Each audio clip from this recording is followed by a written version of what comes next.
Halo teman-teman, balik lagi di cerita Dennis. Nah, kali ini saya akan menceritakan sebuah kisah pilu tentang bunker Kali Adem. Nah, sebuah bunker kan seharusnya menjadi tempat berlindung ya, malah berubah menjadi oven raksasa yang memakan korban kedua relawan yang berlindung. Mari kita mengenang tragedi tersebut untuk sedikit mengulik kejadiannya agar tidak mengulang kejadian yang sama. Nah, langsung kita bahas nih. Jadi siapa di sini yang tidak tahu maupun tidak mengenal Gunung Merapi ya? Jadi gunung ini bahkan mendapatkan julukan sebagai panglima dari gunung-gunung vulkanik yang ada di Nusantara. Julukan itu bukan tanpa alasan. Hal ini terjadi karena Merapi sangat erat kaitannya dengan Keraton Yogyakarta dan juga Kerajaan Pantai Selatan. Kalian mungkin masih ingat ya mengenai tragedi yang terjadi di tahun 2006 silam, di mana ada sebuah peristiwa yang akan sangat terkenang bagi warga Jogja.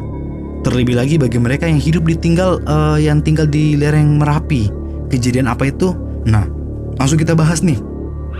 Pada tahun tersebut, Merapi mengalami erupsi nih, semburan lahar panas dan juga terjangan wedus gembel alias awan panas turun dengan begitu derasnya dari atas Gunung Merapi.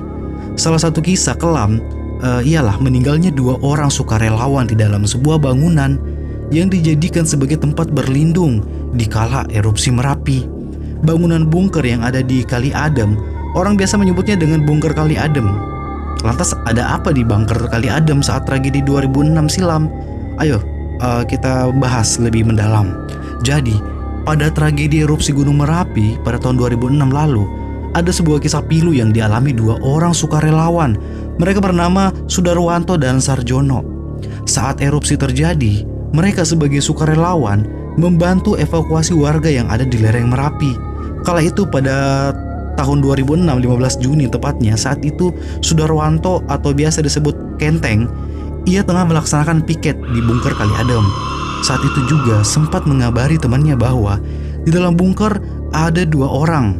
Tak lama tiba-tiba terjadi erupsi. Karena melihat ada erupsi, Sarjono yang kala itu melihat Merapi erupsi, ia langsung memperingatkan para warga untuk segera berlindung ke dalam bunker karena mereka percaya kalau berlindung di situ itu akan terhindar dari kenaan awan panas Gunung Merapi. Namun bukannya menurut warga, warga malah tidak memperdulikan dan warganya malah berlari ke sawah. Karena tidak ada yang menurut, akhirnya mereka berdualah yang masuk ke dalam bunker dan berlindung di dalamnya. Nah, bunker bangunan ini memang dirancang untuk tahan terhadap terjaan awan panas serta material kecil yang ada saat terjadi erupsi. Namun naasnya bangunan itu tidak dirancang untuk tahan terhadap panas. Nah, semakin mengerikan lagi manakala bunker itu bocor, alhasil lahar panas pun masuk ke dalam bangunan itu. Kenteng dan Sarjono yang ada di dalam pun tidak bisa keluar karena terjebak. Ditambah lagi dengan bocornya bunker membuat kondisi dalamnya seperti oven raksasa.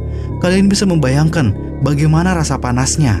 Nah, karena sulitnya akses, karena bunker tertimbun material vulkanik, menyebabkan Kenteng dan Sarjono baru bisa dievakuasi itu 2 hari kemudian. Ngerinya lagi adalah suhu yang ada di sekitar pintu bunker saat dibuka mencapai 700 derajat Celcius. Ngeri kan? Nah, saat dievakuasi, jenazah Sarjono ini ditemukan di dekat pintu masuk dalam kondisi hangus, sedangkan untuk jenazah Kenteng ditemukan di dalam bak mandi. Ya, itu dia tadi adalah sebuah kisah pilu ya yang terjadi pada tahun 2006 silam saat erupsi Gunung Merapi. Banyak yang mengenal tragedi itu dengan tragedi bunker Kali Adem. Akhirnya kini bunker pun tidak digunakan lagi sebagai tempat perlindungan dikala terjadi erupsi. Nah, kini bunker ini lebih diperuntukkan sebagai wisata sejarah. Wajar tempat itu tidak digunakan lagi sebagai bunker karena itu digunakan sebagai wisata sejarah karena kondisi bunker yang gelap serta cerita kelam di dalamnya yang akhirnya menjadi daya tarik tersendiri bagi wisatawan. Nah, konon sih banyak hal mistis yang ditemukan manakala berada di dalam ataupun di sekitar bunker ini. Aura magis banyak dirasakan oleh para pengunjung saat memasuki bunker ini. Bahkan ada cerita nih yang dimana seorang anak kecil berteriak ketakutan melihat ada sosok gaib yang sedang bertapa di dalam bunker. Kalau kalian ini pernah nggak berkunjung di bunker Kali Adem? Kalau ada, coba share pengalaman kalian ya di kolom komentar. Terima kasih.